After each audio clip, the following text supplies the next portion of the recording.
I don't exist on LinkedIn anymore. Google my name and you'll find a mechanic in Phoenix and some guy who died in a fishing accident in Alaska. That's exactly how the Department of Defense wants it now. My name is Andrew Sullivan. I'm 47, and until 6 months ago, I was the Chief Security Officer at Atlantic Defense Systems, one of the biggest defense contractors on the East Coast. 20 years in the Navy taught me that rules aren't suggestions. They're the difference between mission success and congressional hearings. Nuclear submarines don't tolerate shortcuts, and neither should national security. But I learned the hard way that corporate America has different priorities. The morning everything started falling apart, I walked into my windowless office carrying a stack of medical bills and the weight of my wife Michelle's stage 2 breast cancer diagnosis. The oncologist had been clear: aggressive treatment, 6 months of chemo, and I needed to be there. We'd been married 22 years, and I wasn't about to let some corporate deadline take priority over her life. My desk was organized with military precision, every document in its place, security logs updated daily. But Jennifer Ward, our 35-year-old program director, was leaning against my doorframe like she owned the place. Jennifer got her MBA from some school that advertises during daytime TV and thinks disruption is a business strategy. She'd been fast-tracked to management because she spoke the corporate buzzword language fluently, not because she understood defense contracting. "Andrew, the backbone of our operation," she said, her voice echoing off the soundproof walls. "We need to discuss next month's audit timeline. The $400 million Aegis contract." Corporates breathing down my neck about the DCSA review schedule. She gestured toward the medical appointment reminders on my desk like Michelle's cancer was a scheduling inconvenience rather than a fight for her life. "The Defense Counterintelligence and Security Agency review is 8 weeks out," I said, logging into my workstation with my 24-character password. Everything's green across the board. I completed the preliminary security posture assessment last night. All clearance holders are current. Document handling procedures are compliant. Right. "You're thorough," she laughed, but it sounded forced, like someone practicing for a performance. "But here's the thing. Corporate's concerned about operational continuity. With Michelle's treatment schedule and your potential family leave, we can't have our CSO unavailable during a federal audit. This contract keeps 2,000 people employed." I stopped typing. The cursor blinked steadily, like a heartbeat on life support. "You mean the Family Medical Leave Act that I'm legally entitled to under federal law? Semantics, Andrew. We need to be proactive. I'm thinking we start transitioning some of your security responsibilities early. Get Ryan Torres up to speed, maybe cross-train him on the classified systems access." I looked across the bullpen to Ryan's desk. 26 years old, fresh out of college, and his biggest accomplishment was figuring out our new network printer. The kid had a secret clearance that barely qualified him to handle routine administrative documents, let alone manage top-secret SCI weapons systems data. "Ryan doesn't have TS-SCI eligibility," I said, my voice dropping to the register I used to use when explaining reactor safety protocols to overconfident ensigns. "He's not qualified to be acting CSO. The Pentagon auditor expects my signature on classified weapons specifications. If they see Ryan's credentials on SAR data, we don't just lose the contract, we face federal prosecution for security violations." Jennifer's corporate smile started cracking around the edges. "You're being inflexible, Andrew. That's always been your problem. You think following every regulation is more important than business continuity. The real mission is keeping this division profitable. We need team players who understand the bigger picture." "The mission is protecting national security," I said, turning my chair to face her fully. "And my wife's cancer treatment isn't a flexibility issue. It's life and death. I'll prepare comprehensive transition documentation for a qualified interim CSO when we identify one. But I'm not transferring my security tokens to an uncleared junior analyst because you're uncomfortable with proper federal protocols." The temperature in the room seemed to drop 10 degrees. Jennifer stared at me for a long moment, and in that silence I heard the hum of classified servers and the distant sound of my career being fed into a paper shredder.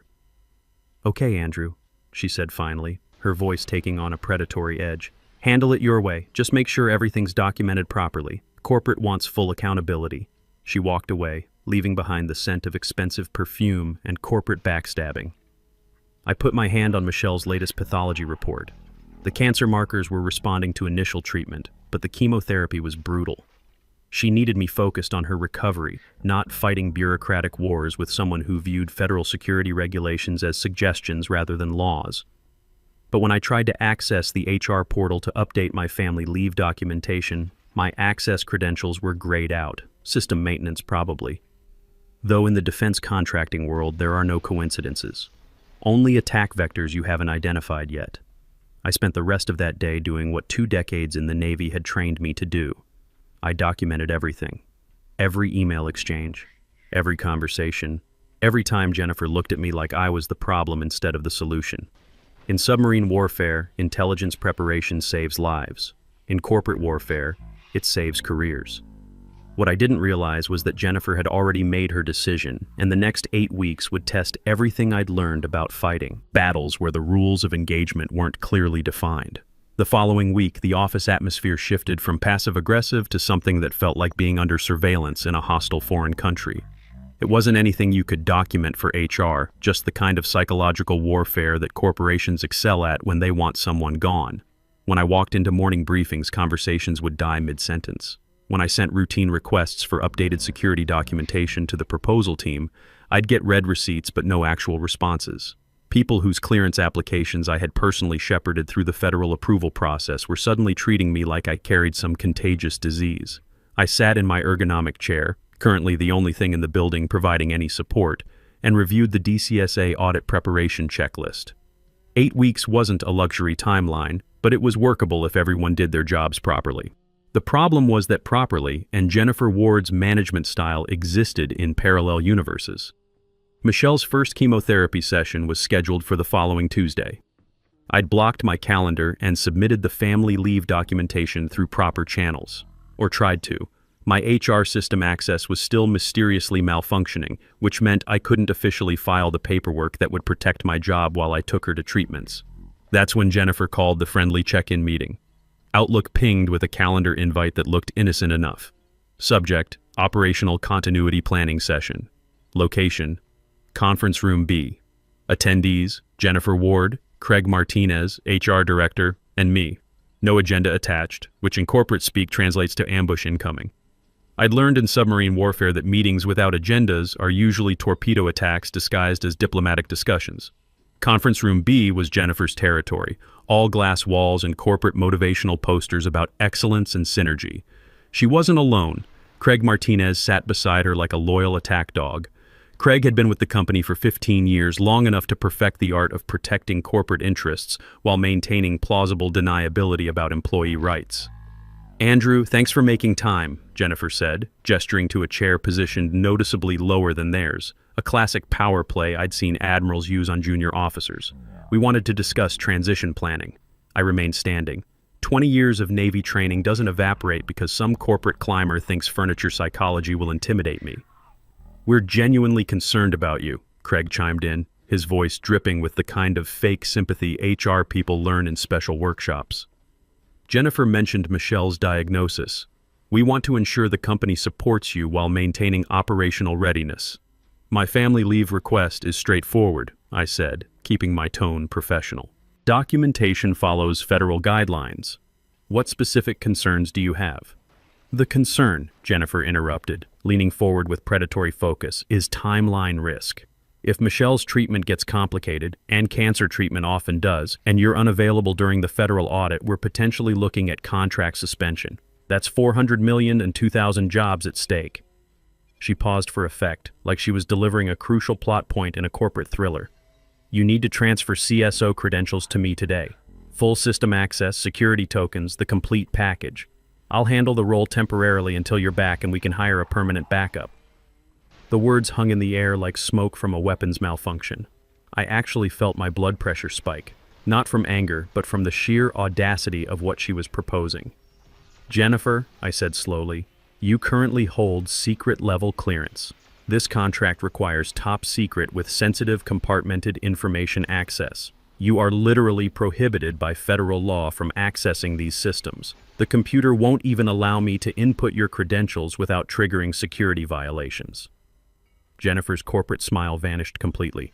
"I run this program, Andrew. I don't need lectures on federal regulations from someone who's planning to abandon his responsibilities during the most critical audit of the year."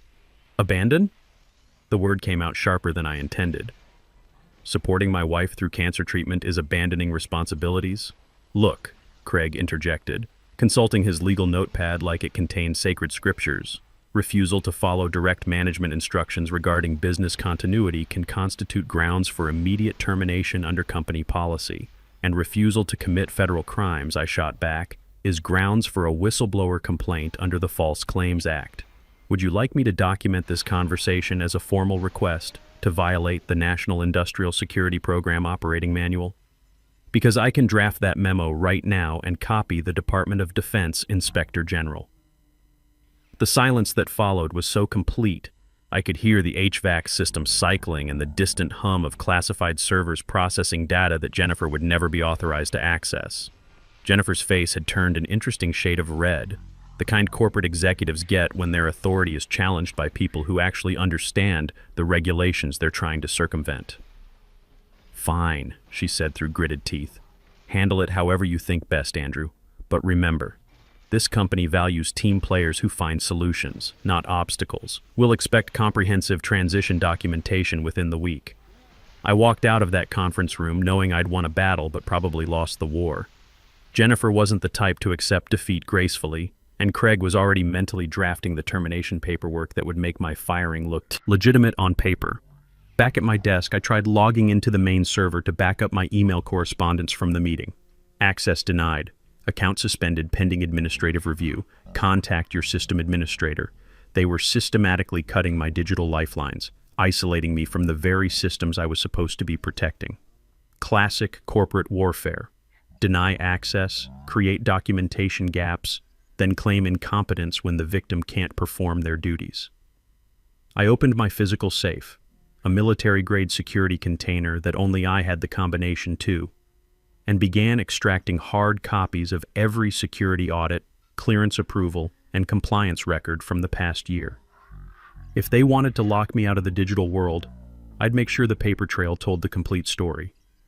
My personal phone buzzed with a text from Michelle. "Chemo moved to Thursday. Dr. Morgan wants additional blood work first. Love you." I stared at the message, calculating timelines. Jennifer would probably make her move before Michelle's treatment started. Corporate predators always strike when they think their victims are most vulnerable. What Jennifer didn't understand was that vulnerability can be a tactical advantage if you're prepared to use it properly. 3 days later, the inevitable happened. I arrived at the office to find my badge access had been revoked overnight. The security guard, Tommy Martinez, a good guy I'd known for 5 years, looked embarrassed as he handed me a temporary visitor pass. "Sorry, Andrew. Orders from upstairs. Something about a security review." Security review. That was rich, coming from people who wanted to hand classified weapons data to someone with a secret clearance. I made it to my office to find a manila envelope on my desk. Corporate letterhead, HR seal, the works. Inside was a termination letter that was a masterpiece of legal language designed to avoid lawsuits. "Dear Mr. Sullivan, due to operational requirements incompatible with your current personal circumstances, your employment is terminated effective immediately. This decision reflects business continuity needs during critical contract periods. Operational incompatibility." They'd found a way to fire me for having a wife with cancer without actually saying it. But Jennifer had made one critical error. In her rush to get me out before I could cause problems, she'd forgotten that someone still needed to actually manage security for the audit. And with only 5 weeks left before the DCSA review, there was no time to get anyone properly cleared. I grabbed my personal items, family photos, Michelle's appointment reminders, and a coffee mug from my old submarine, and walked out with as much dignity as I could muster. But I wasn't leaving empty-handed. The previous night, I'd made copies of every security violation report, audit discrepancy, and compliance issue from the past 18 months. 20 years in the Navy had taught me that intelligence, preparation, wins wars. I drove home to Michelle, who was reading on the couch between nausea waves from her second chemo session. She looked up as I walked in at 10:30 a.m. still wearing my suit. "How was work?" she asked, then saw my expression. "Oh." Jennifer found her excuse, I said, sitting beside her. "Terminated for operational incompatibility."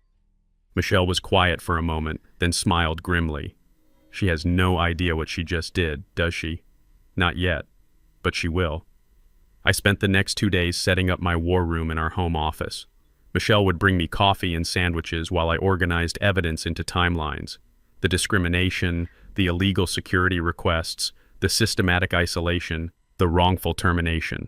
But I needed confirmation that Jennifer was actually going to attempt the fraud. Corporate executives talk big, but following through on federal crimes requires a special kind of stupidity. I called Scott Warner, my old mentor from my first Pentagon assignment. Scott had spent 30 years in naval intelligence before transitioning to the CIA, then retiring to consult on defense security issues. If anyone understood how these systems worked, it was him. We met at Frank's Diner off Route 50, the kind of place that serves real coffee and doesn't care if you occupy a booth for 3 hours discussing classified system vulnerabilities. So they cut you loose right before a major audit, Scott said, cutting into eggs over easy with surgical precision. That's either impressive stupidity or brilliant strategy. Which do you think? Stupidity. Jennifer needs someone to sign off on classified documents, but she can't get anyone cleared in 5 weeks. Background investigations take 6 months minimum for TS/SCI. She has to pretend I'm still active, just on medical leave. Scott nodded thoughtfully. So she'll list you as the CSO on the audit paperwork, then hope the auditor doesn't ask too many questions. Exactly. False statements to federal investigators. That's Title 18, Section 1001. 5 years in federal prison. I still have contacts in the DCSA regional office, Scott said, wiping his mouth with a paper napkin. Can't get you the actual audit file, that's classified, but I can find out who they've listed as the primary security contact. 2 days later, Scott texted, "Ghost confirmed. Your name's on the paperwork." I stared at the message, feeling a cold satisfaction settle in my chest. Jennifer had done it. She'd officially committed federal fraud by representing me as an active employee on documents submitted to the Defense Counterintelligence and Security Agency. I walked to my evidence wall and pinned Scott's text next to Jennifer's termination letter. The trap was set. But I needed an inside source, someone to tell me when the auditor arrived and when the hard questions started. That's when I thought of Ryan Torres. Ryan was scared, overwhelmed, and desperately trying to impress Jennifer. More importantly, he was young enough to overshare on social media without thinking about operational security. I found his Instagram account. Recent post, a picture of late-night pizza boxes with the caption, "Audit Prep Grind. Jennifer's got us rewriting security logs to fix timeline gaps." Defense contractor life, rewriting security logs. They weren't just committing document fraud, they were actively tampering with federal security records.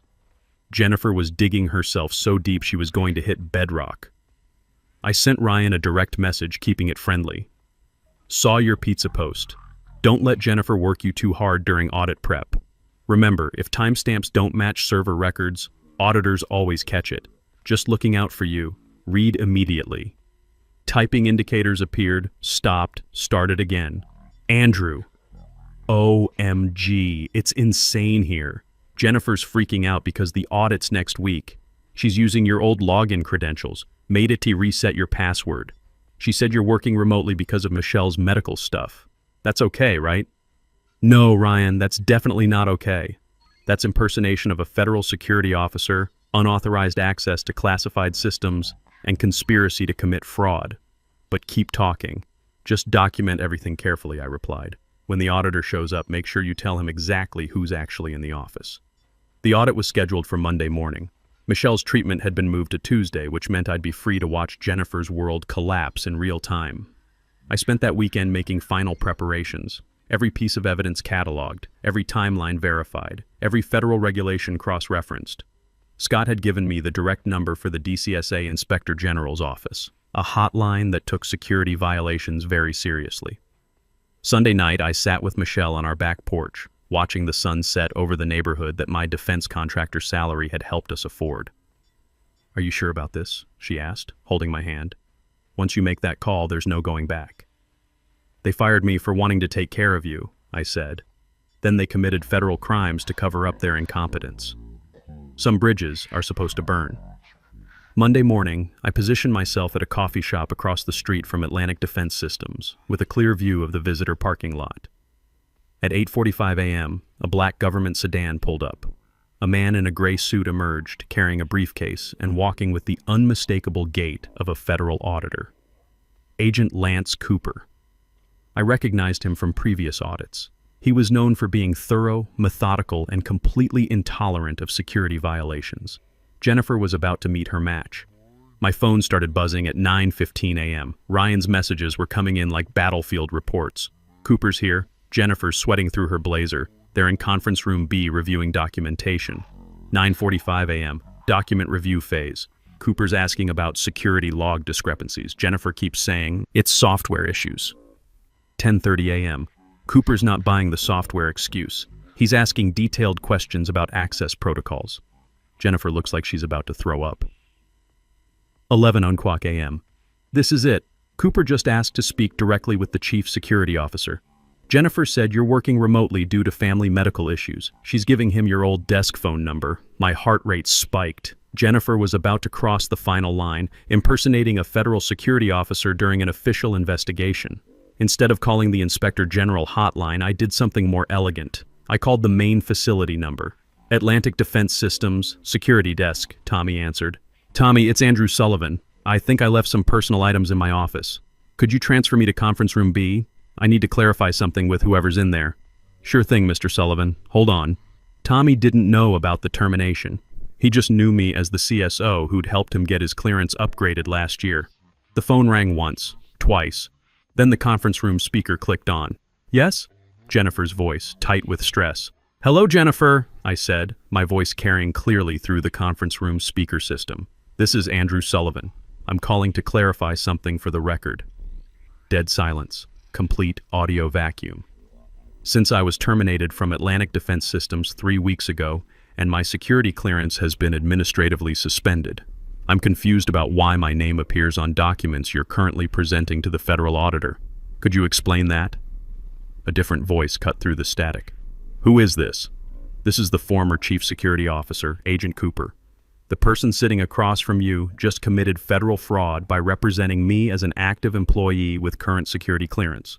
I'm currently in possession of documentation proving systematic violations of the National Industrial Security Program Operating Manual. I paused, letting that sink in. Would you like me to bring my evidence folder over to discuss this properly? The line went dead. Jennifer had hung up. Through the coffee shop window, I watched conference room B like it was a nature documentary. For 30 seconds, nothing happened. Then the blinds snapped open violently. A silhouette, Jennifer, was frantically looking out across the parking lot. I raised my coffee cup in a small salute. My phone erupted with messages from Ryan. Holy shit, Andrew, what did you do? Cooper just slammed his folder shut. He's on his phone with someone. Looks like FBI. Jennifer's face is completely white. There are federal agents walking into the building right now. I didn't reply. I was watching a convoy of black SUVs pull into the visitor lot. When classified facilities are compromised, the federal response is swift and overwhelming. I drove home to Michelle, who was having a good day between chemo cycles.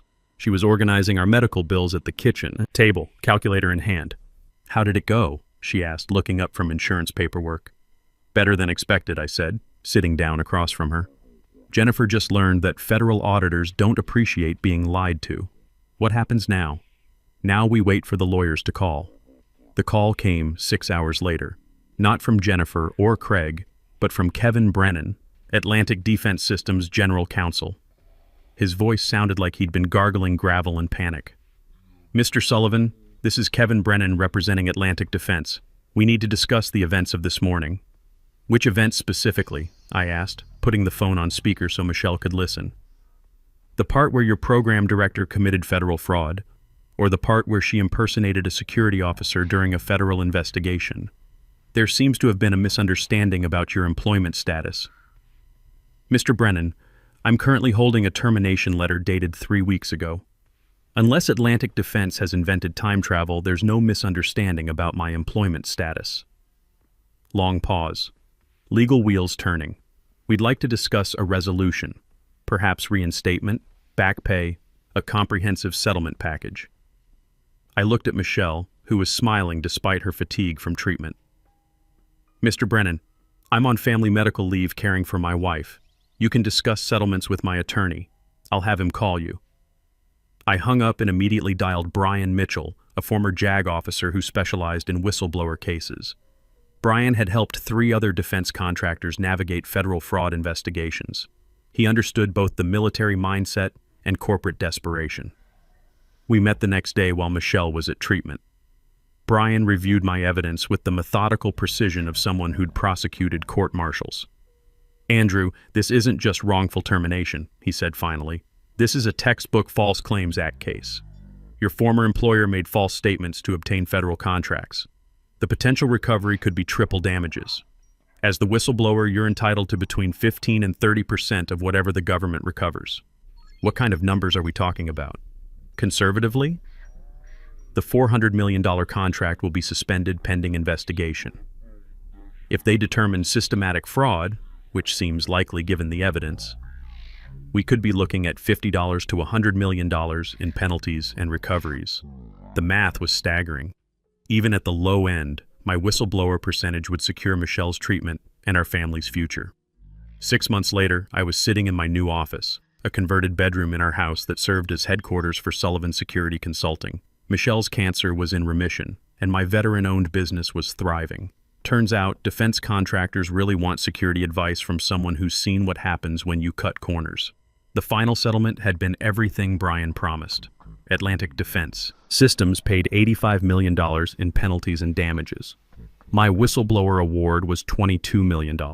But more importantly, Jennifer Ward was permanently barred from working in defense contracting, and new federal guidelines now required redundant security officer coverage during family medical leave. My phone rang. Another prospective client, a senior engineer at an aerospace firm who was being pressured to approve faulty wing components. "Don't sign anything," I told him. "Start documenting everything.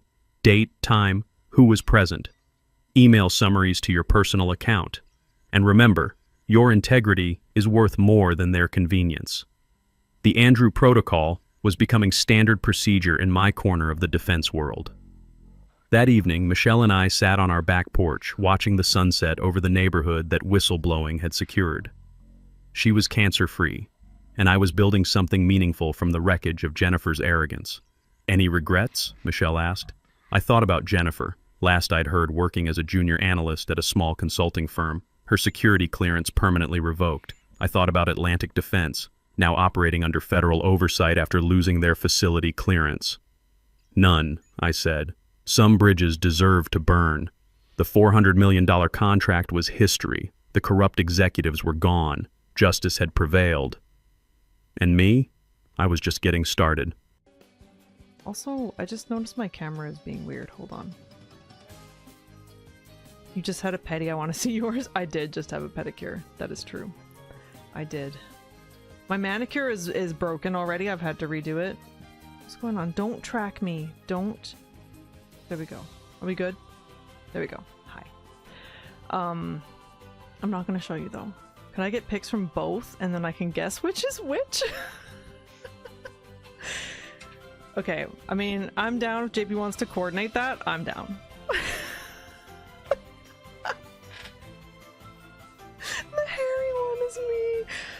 Don't spoil it, dude. You gotta, like, make them try for it, man.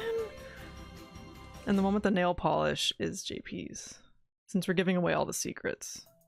Honestly, I think more men should wear nail polish. We need to normalize that. So distracted. Okay, fitness needs to be maxed. I think that's the only skill we have to max, and then we need to make our seller be... Hello? Anybody home? Hey, think with fly fin. Mouse, thank you for trying to stay. I appreciate you, friend.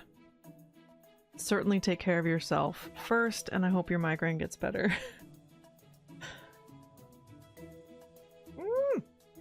Damn, that's hot. Oh, I gotta turn that down. Holy. I'm a man that wears nail polish. Yes! Feet guesser! Oh! JP, you could make so much money. What, could you make money from that? Wait. What would you be guessing? Let's launch this. Let's collaborate. Let's do a feet guesser app. I think we can make this work. We'll both be rich. It doesn't have to be our feet.